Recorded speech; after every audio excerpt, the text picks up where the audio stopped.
where it is right now, it has come through the Senate as a passed bill to extend the statutes of limitations moving forward, criminally and civilly. However, it does not include any retroactive window at the moment. It is sitting in conference in the House chamber now, waiting on it, just waiting on different things to move through the different conferences and committees in the House. And that's where I'm still very confident that it will be amended to include retroactivity. Right. What kind of response are you getting? Are you picking up some momentum and some more people?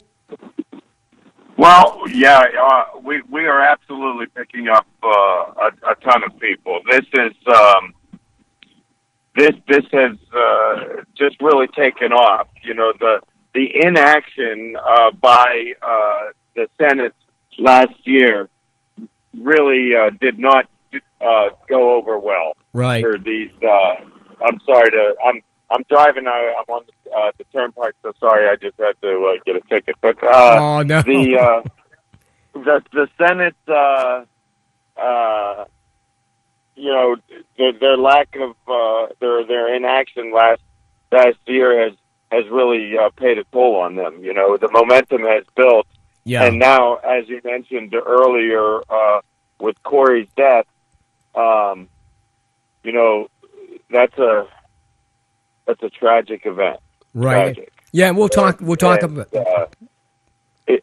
Go ahead. Yeah, I was going to say, we'll talk about Corey here in a minute, but I want to kind of get updated now. As far as the legislators, are you getting some support there that you didn't have last time we spoke?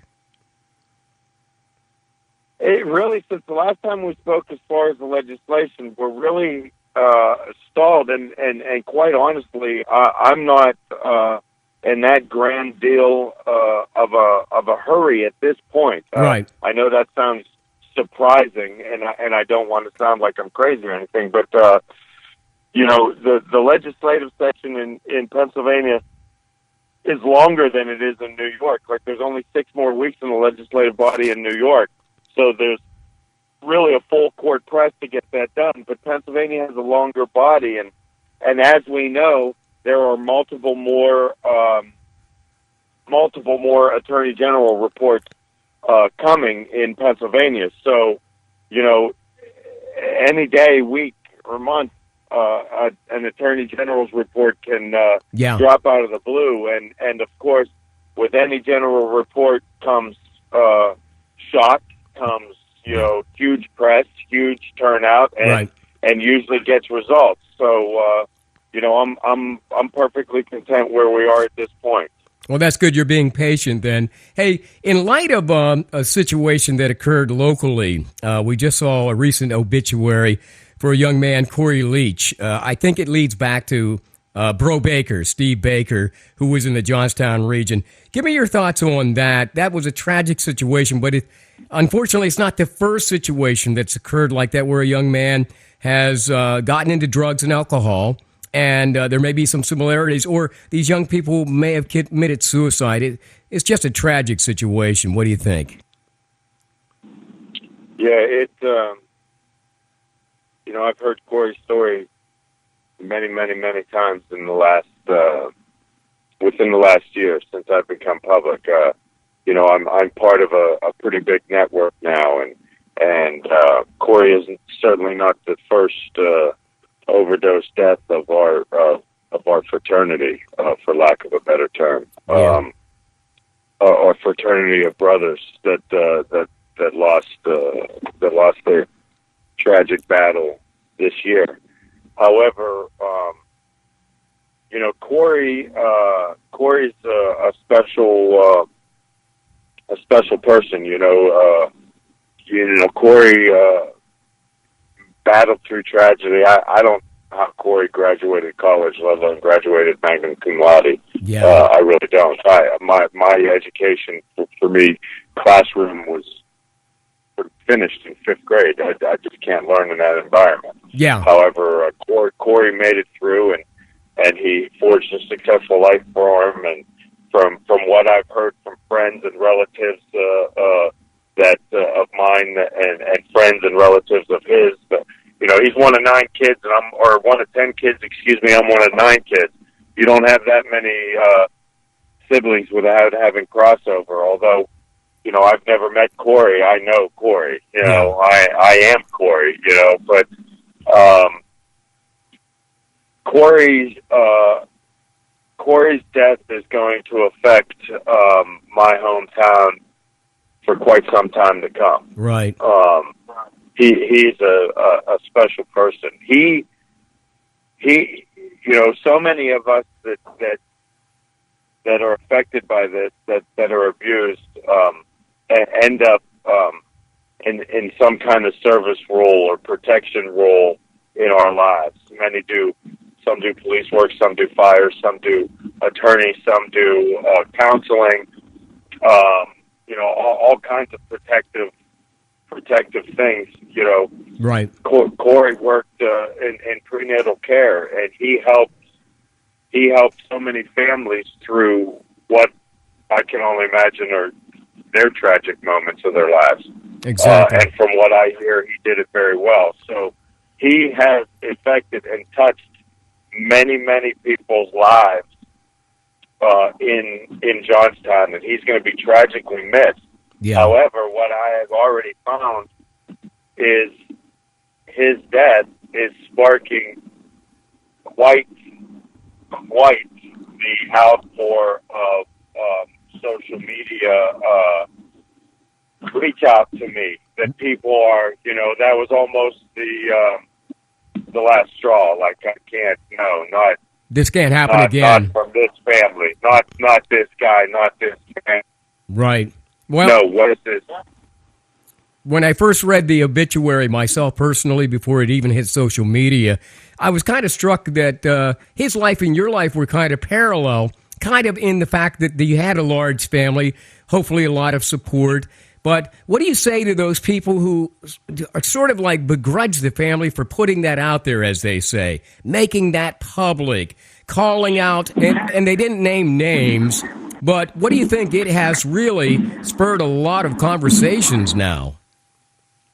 Well, I'm of the old saying, once I wouldn't say, anything until you walked a mile in a man's shoes, Right. It's, this family is, of course, 31 years old.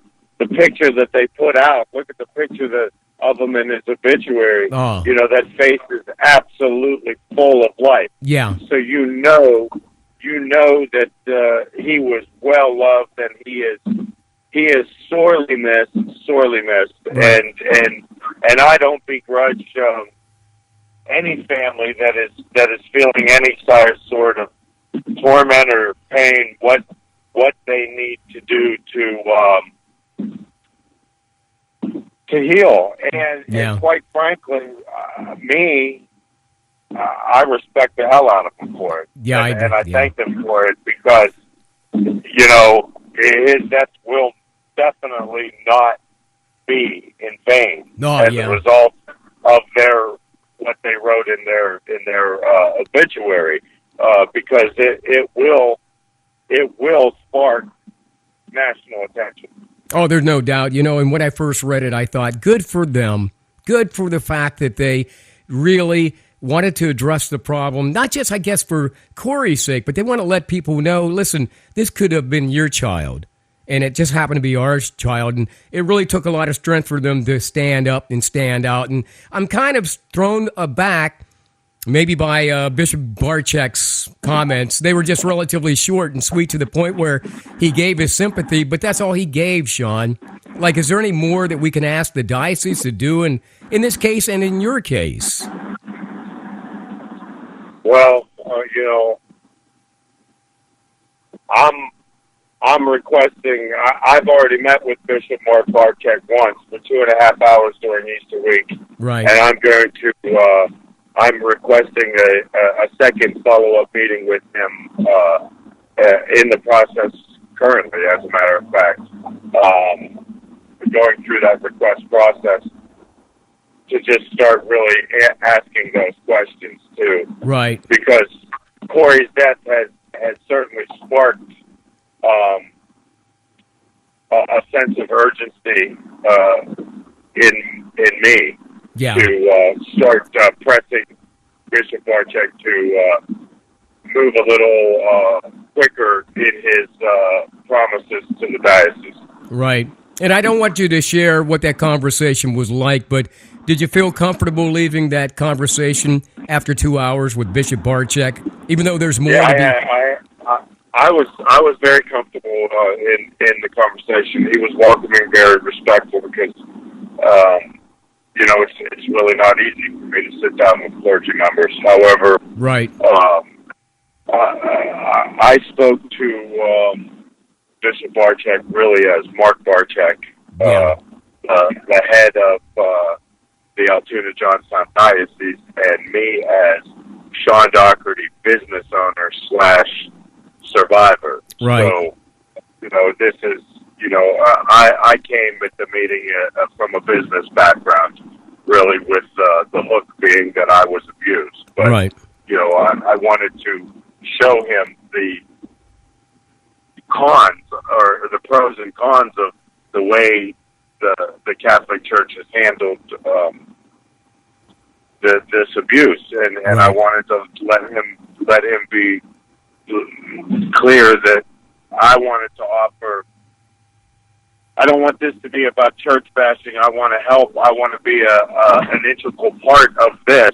Right. But I don't want to be played either. Like I'm after something. I'm not going to stop doing what I'm doing for the legislative end, but I want to be helpful to the diocese as far as trying to fix it. So as you talked with Bishop Barczyk, then I wasn't in the conversation, but I got to believe that this will open up more dialogue with the Catholic Church and with he personally, and he probably left with the feeling too that maybe a sigh of relief that he got a chance to talk to a victim who's been there and through that. Sure. We definitely connected on a human level. Good. This was not, he's not a heartless man. Right. Right. By any stretch of the imagination. So, there are Vatican councils out there. There are diocese councils out there for victims, and I offered my services to the diocese and the Vatican both. I would like to be strongly considered for either one of those, if not both of those council seats.